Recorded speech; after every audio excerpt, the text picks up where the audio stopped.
last night we talked about the first whole section of it. We didn't really get off of it. The portion starts at Devarim chapter 21, verse 10. Deuteronomy 21:10. And we talked about the first little bit of the 21st chapter that was left. So let's start at the 22nd chapter today. 22nd. Who would like to read chapter 22? Go ahead.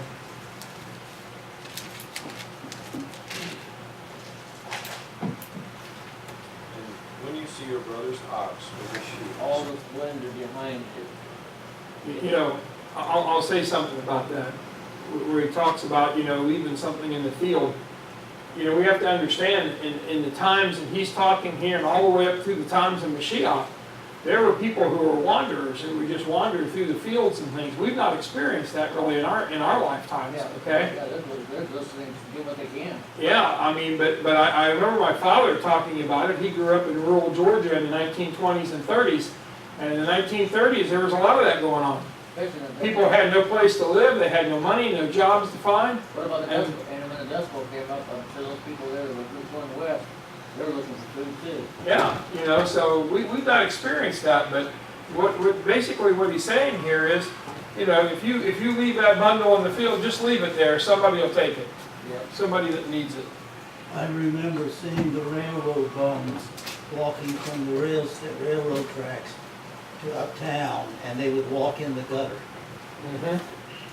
My father-in-law and mother-in-law used to talk about that in Ironton, Ohio, because Ironton was a big train town because of the coal and everything that was moved through it. And he'd say you'd see them all the time. You know, I want to say it was my father-in-law's mother who used to feed them. If she had some extra food, she'd take some pie pans of it down, you know, down to their little camp and you know, give them food to eat. Yeah, we went over to what I told my dad, hey, when you lost that boat off the roof of your car, you're supposed to be able to lay that. You might have got a little upset. You go ahead, yeah. When you beat your olive tree, do not remove all this memory of Amalek from under the heaven. You shall not forget.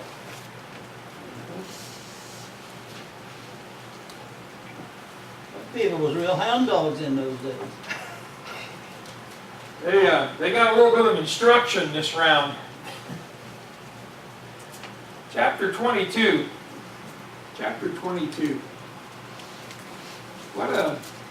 What's your thoughts on 22? I know what my thoughts are, but let's hear your thoughts. What's your thoughts on what 22 is hearkening us to?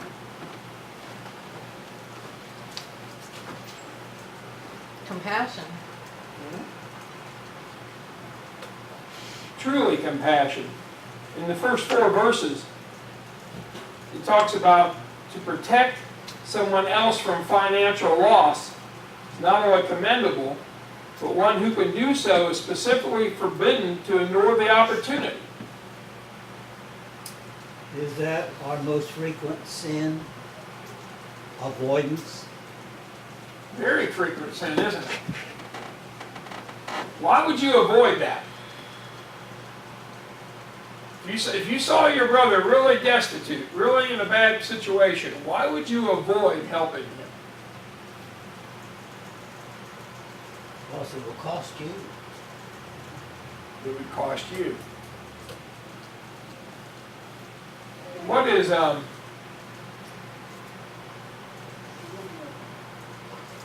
takes me back to a question that I like. What is time? What is time? To a businessman, time is money. I grew up in a house of an accountant. I'll tell you what time is to my dad. Time was money. money. A business person, time is money. Yeah. But what really is time?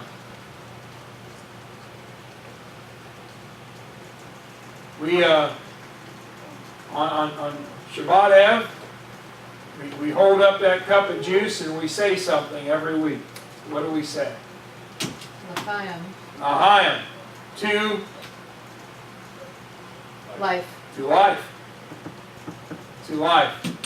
Time is life.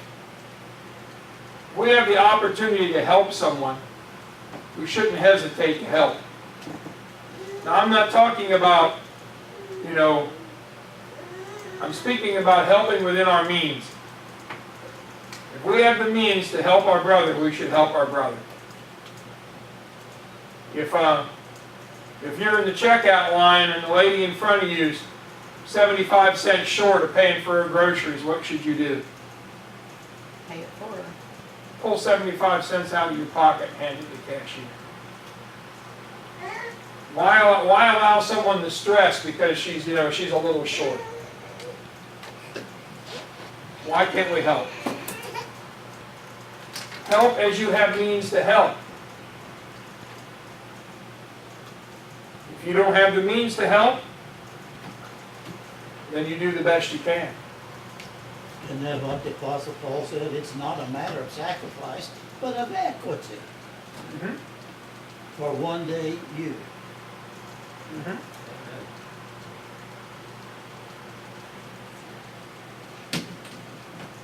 We got to talking about lost things here. It's funny, Lance, you and I were talking about lost things before we got started here. But this isn't keys, this is animals. Okay? But there's a note here, and it says in verse 1, it says, "You shall not see the ox of your brother or a sheep or goat cast off, and hide yourself from them.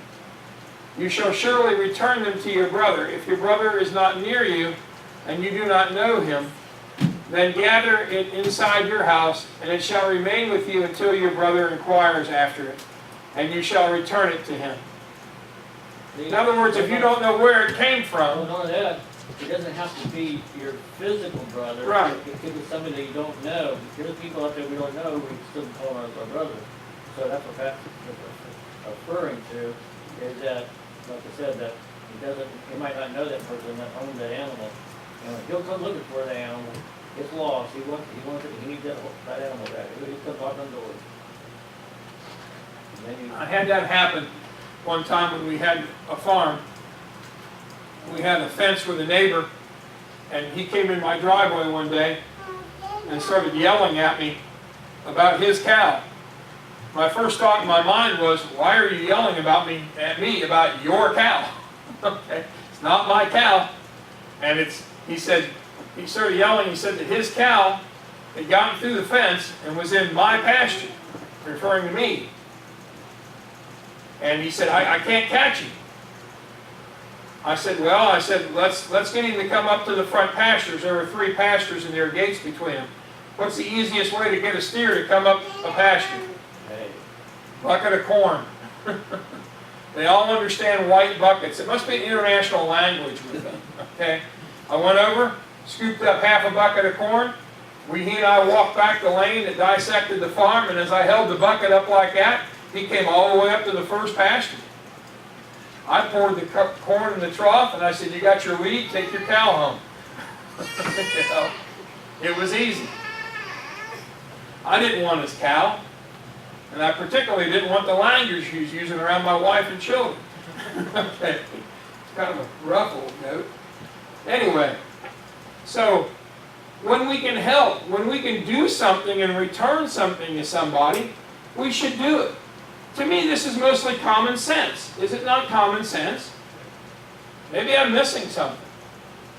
We're supposed to do these common sense stuff. You know what's funny is even most of the world is following Torah right here, because even a non-believing neighbor Sure. follows these rules, unless they're completely just out of whack, dishonest. Yeah. But Yeah. But the bottom line is this stuff had to be written down, it had to be taught, it had to become a Judeo-Christian moral ethic that the world would follow in time.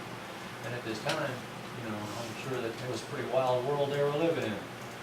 As, they were getting ready to go in amongst a bunch of ites that were willing to do anything to anybody for any reason. You know what's funny is take a shampoo bottle, let's say, it says, or a hair dryer, it says, "Do not use this in the shower."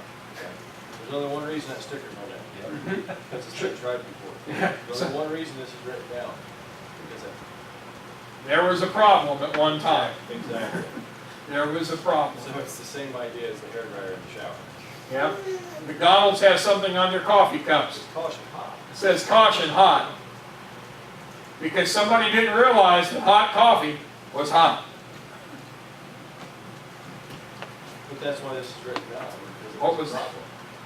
I knew a Pentecostal minister one time, and he used to, anytime something kind of went awry, he would always, he'd always say, hey, don't try this at home. You know? And I, you know, you got to think of all the warning labels you see on things today. There's warning labels on all kinds of them. Next thing they'll be suing because they put in their language. They didn't read it, they understand it. Read. They're not supposed to have to. Yeah. I sell brake cleaner, and on the side of the can it says danger, flammable. Okay. Don't drink it.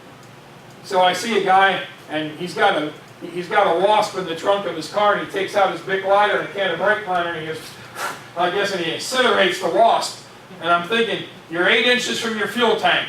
Okay. And you're running a flamethrower in my parking lot. Okay. That's okay, I know a guy tried to weld his gas tank once. Yeah. You only do it once. You only do that once? Yeah. Yeah. He survived it. So, what else here in 22? What else do we see in 22? 22 is kind of an interesting chapter, at least it was to me. Oh, verse 4. And you shall not see the donkey of your brother or his ox falling on the road, and hide yourself from them. You shall surely stand them up with him. That's an interesting one, isn't it? Yeah, there was this one day, this guy had dropped, went around a corner, and he had a trailer full of hay. And I'm very bad allergic to hay. And I still got down there and helped the guy get that upright. I tell you what, I couldn't break that. I did what I could do to help the guy get that hay back on his wagon. Mm-hmm. In today's modern society, that would say if your brother's trying to do a tractor, gets stuck in the ditch. Help him out. Help him out. Get him out of It's it. the same idea. Yep. Same principle. How many times have we seen, you know, somebody that we could help, and we pass by, we don't help. I was talking about the first sermon, the Sprite. Mhm. What the Good Samaritan is what he preached about. What's his name? Jamie, what the Sprite was. Anyway, and part of his sermon said something about how often we drive by somebody on the road, and we just drive by, oh, they have a cell phone. Yeah. Well, today, yeah, most people today do, but this doesn't have a clause that says unless they have a cell phone. I had a deal on that. I was working, it was when I worked for a different company, and I was working here in Sydney, and I had this old S10 pickup truck. This thing was a real beater. It had about 300,000 miles on it. And it was just, I love that old truck, but it wasn't in the best of shape. So I go home, and I go out 47 to 66, and I get on Range Line Road. And I get about a half a mile down Range Line Road, and I snap my serpentine belt. I don't have an extra belt with me, okay? I didn't anticipate this going to happen. But it snapped. My alternator locked up through that belt in a heartbeat. I pulled out my cell phone. Guess what? He says, I have no service on the Range Line Road. There are pockets here and there. Everybody who has a cell phone knows there are little blank spots here and there. So I'm standing there and I'm thinking, you know, I'm 8-10 miles from home. I'm 8-10 miles back to where I started at. No houses at all. 2 or 3 cars go by. Nobody stops. Finally, this woman in this Buick pulls up, and she puts down her window just a little bit, because I guess I look a little strange, okay? And she says, do you need help? And I said, I'll tell you what you can do. Can you call my wife for me? And she says, sure. I said, let me get you her number out of my cell phone. I said, call her. If she doesn't answer the first time, call her again. And just tell her where I am. She'll come and get me. So she drove off calling my wife. Okay? Of course, my wife answers the phone and some other woman looking, anyway, she comes and gets me and she says, that woman was kind of odd. I said, hey, she was nice enough to stop. She put down her window so I could talk to her, and I just asked her to call you. That's all I needed was a phone call. But that phone call saved me a lot of walking.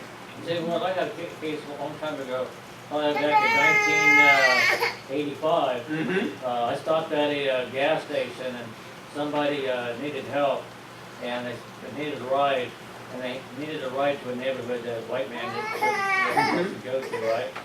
And I thought, well, all right, I'll go ahead and give her a ride. But it turned out she had a couple of friends to come with her, a couple of guy friends to come with her. I thought for sure I was going to get robbed. They jumped in the back of my camper, and we were heading over to this dark part of town.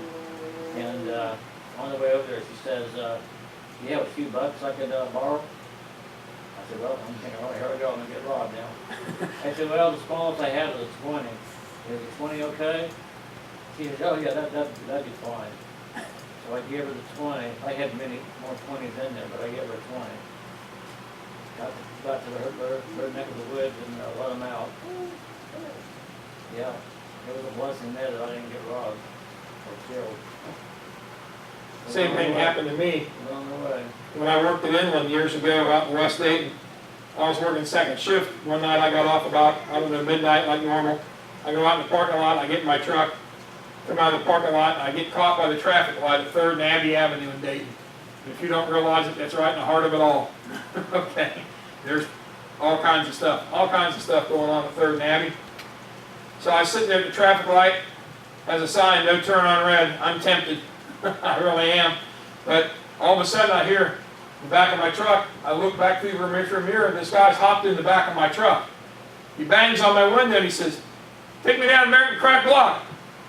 American Crack Block's all the way down by the highway on 3rd Street, or at least it was at the time. So I said, what? And he says, American Crack Block, I'm almost late to work.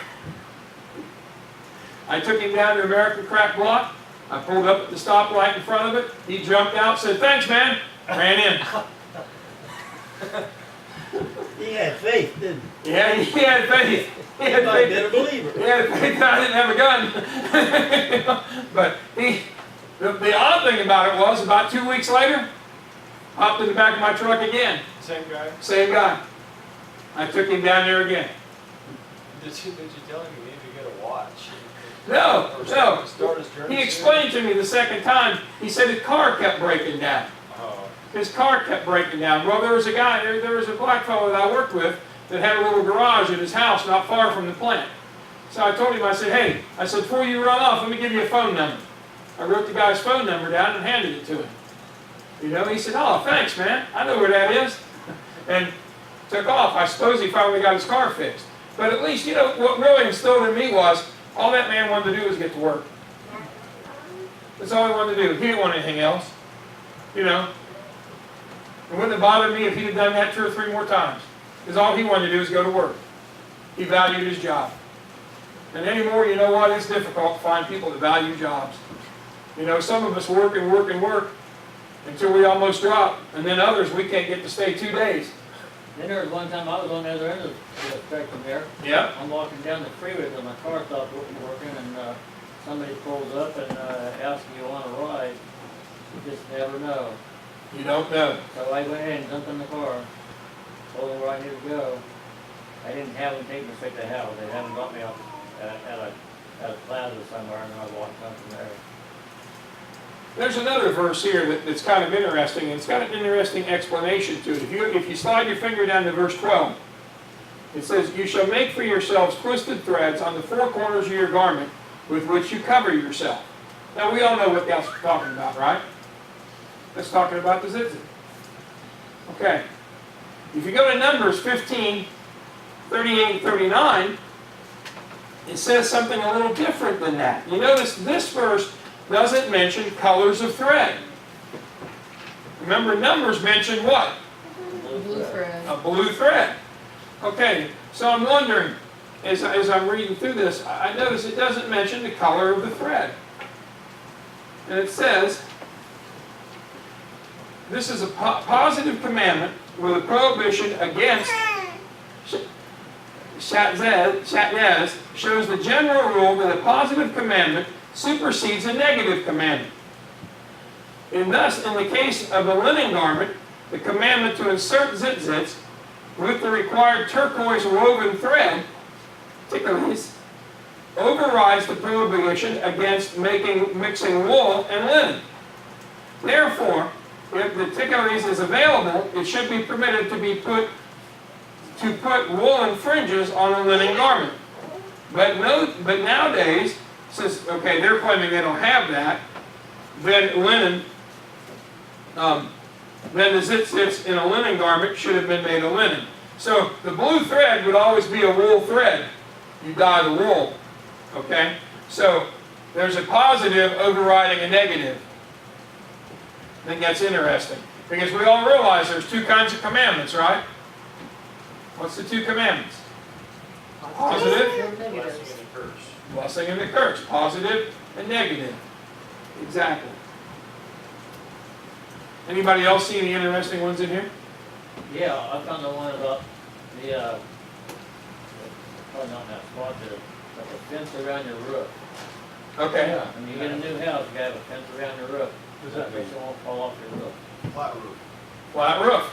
People can be up on a flat roof walking around, and even, commercial buildings today, if it's a smaller roof, will have a parapet wall. They're 3 or 4, 3.5 feet high. Like your massive warehouses don't have them, but when the workers are up there working, they have to have a safety rope, which would be the parapet then. It's actually that's the OSHA deal right there. But it's a safety thing. Anybody ever been on top of a skyscraper? Nope. I have. I'd like to. There's a, Winners Bank Tower, downtown Dayton. You know that building moves? Oh, yeah. Oh yeah, it moves. They move.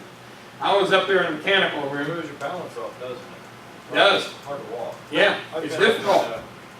St. Louis Arch. Yes. I was Yeah. gonna say the same thing. It does the same thing. Yeah, it sways, doesn't it? Yeah. Yeah, when you're standing on the ground, you don't see it. You really don't. But up on the top, I don't know how many, I can't remember how many stories it was, but it was 1984, I was working for a company, and we had the job of taking care of the mechanical units on top of the Winners Bank Tower. Now those are all chiller units. Those aren't like central air units or anything up there. Those are water coolers. They use water across the condensers, okay? And they actually, at some point in time, they can be used to put humidity into the air. Because if air gets too dry, then you get uncomfortable. But at any rate, my boss opened up the door to the mechanical room up on the roof because it was hot in there, okay? And he said, hey, you ever been out on the roof here? And I thought, no. And he says, well, come on out.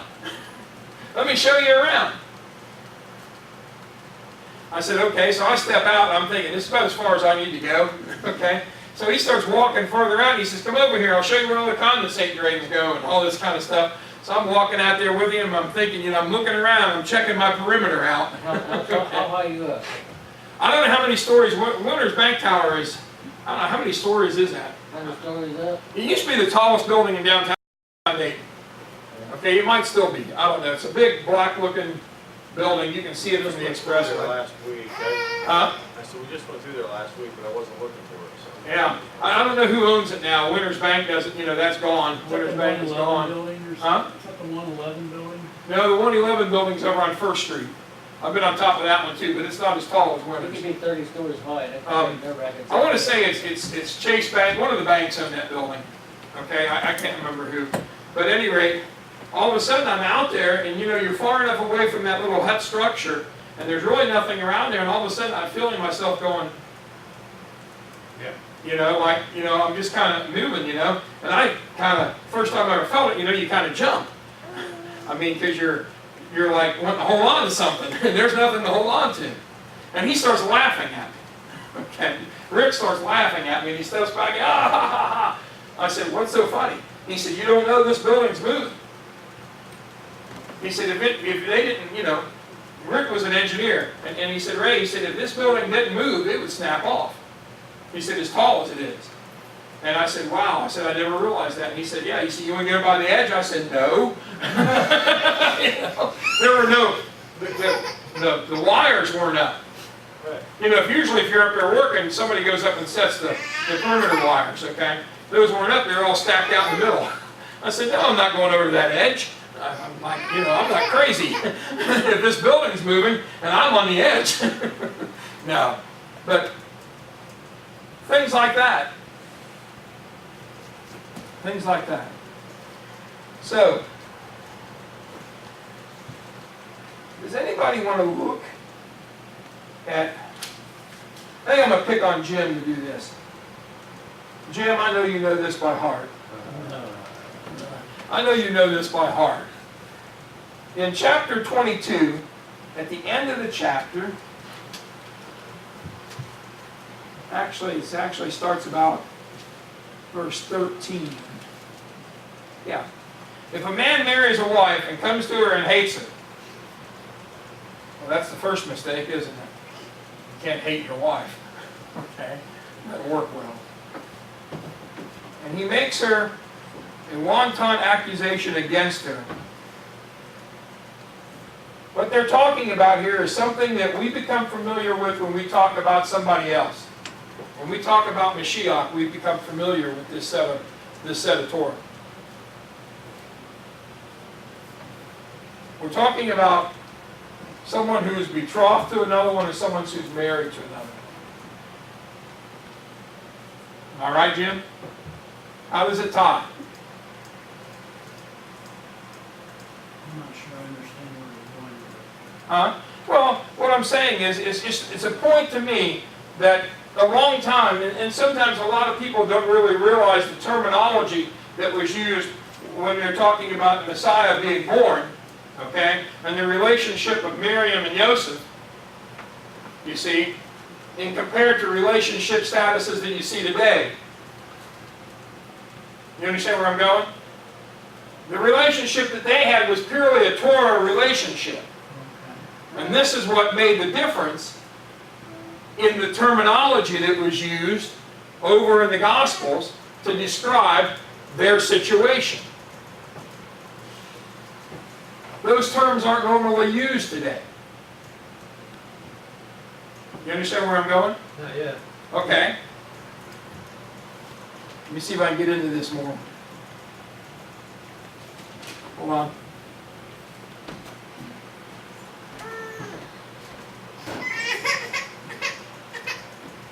Defamation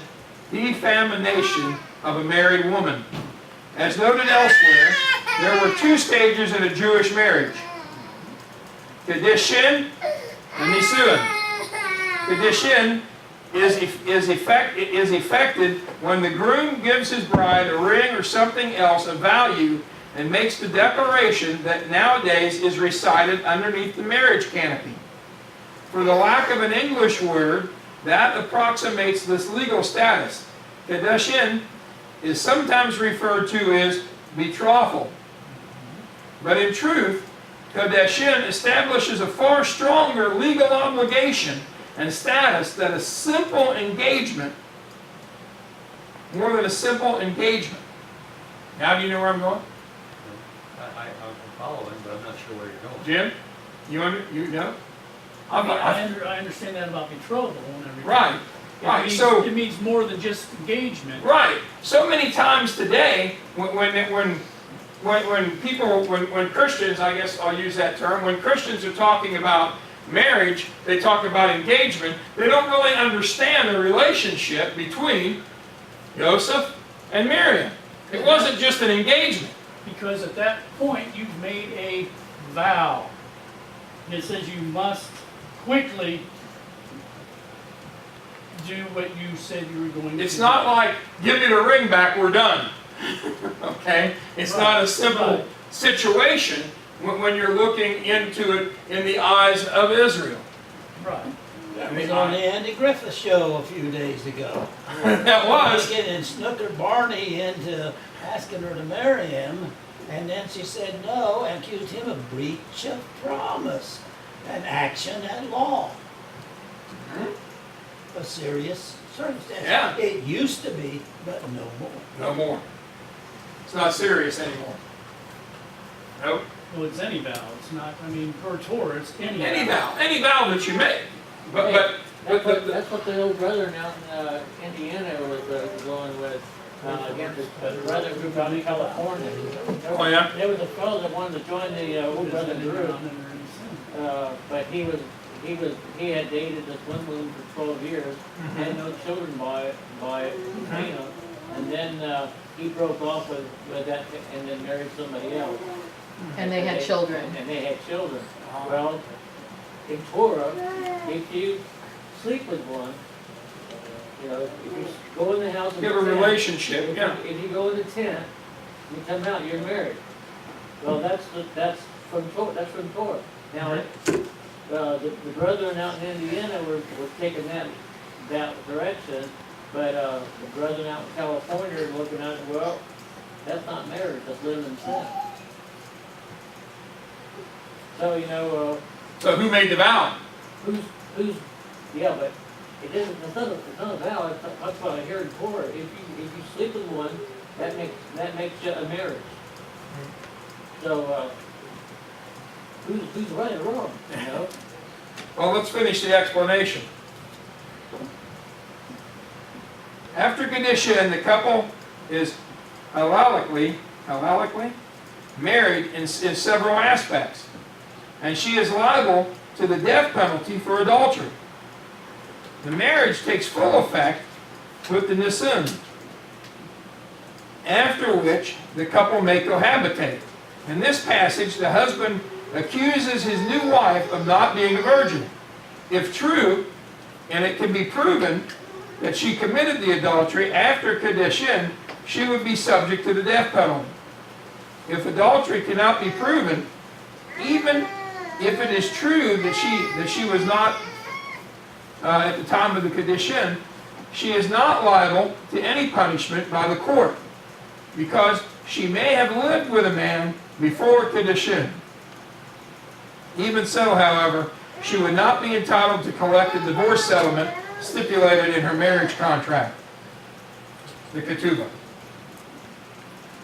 So what happened with Miriam and Joseph? What did he say? He didn't make a big deal out of it, did he? He wanted to quietly put her away, because they weren't quite married yet. Right. And the thing that happened with the brethren up there in California, I always sided with the one down in California, because living in sin long enough doesn't make marriage. What is it? It just said that, though. But here in Torah, Right. is talks about if you go into a tent and come out, you're married. Christianity and Torah are quite different. Well, this is not Christianity I'm talking about. This is what I'm talking about in From 20, But the passage he just read was talking about even if she lived with somebody before they became engaged, how it works out we're married. is it was not after stonable the offense. Kedushin, the couple is halalically married in several respects, and she is liable to the death penalty for adultery. The marriage takes full effect upon the nisun, after which the couple may cohabitate. In this passage, the husband was accusing his new wife of not being pure. If true, and if it can be proven that she had committed adultery after Kedushin, so after she was betrothed, after they were engaged, okay, she would be subject to the death penalty. If adultery cannot be proven, even if it is true that she was not pure at the time of the Kedushin, then she is not liable for the punishment. So in other words, if she wasn't pure before the engagement, she's not liable to the punishment when the husband finds out. Right. But if she was pure at the engagement, and then he finds out she's been unfaithful, in the midst of it, the whole ballgame changes. So do we now see the precarious position that little Miriam was in? That's the point I wanted to stress. The position that she was in. And whose mercy was she upon? Joseph's. Joseph's mercy. Joseph had to protect Miriam. Understand what I mean? It was his mercy, his grace, because he had to understand. This is something that a lot of Christians don't ever get because they don't understand the ketubah, the marriage contract in Judaism. When you start doing things according to Torah, and you start looking at things according to Torah, your aspect of other things change. You can see it more plainly.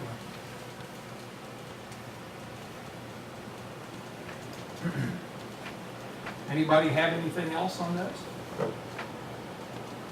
Anywhere else? We can go on. We can go to chapter 23. Anybody have anything in 23 they want to talk about? Maybe the sanctity of the camp. Why don't you bring that out to 21? Bring What that we up- talked about on last night. Bring that up, what we talked about last night. 21? Yeah.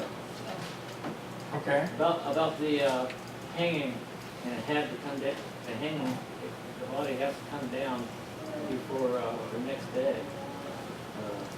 Where that, Why they took Yeshua off the tree? yeah.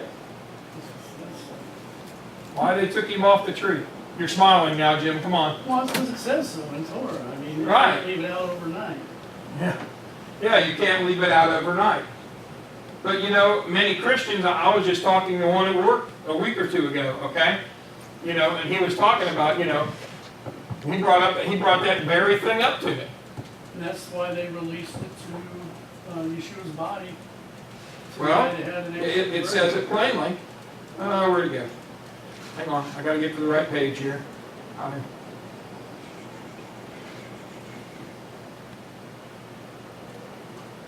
I don't want to talk about animals now, I want to talk about people.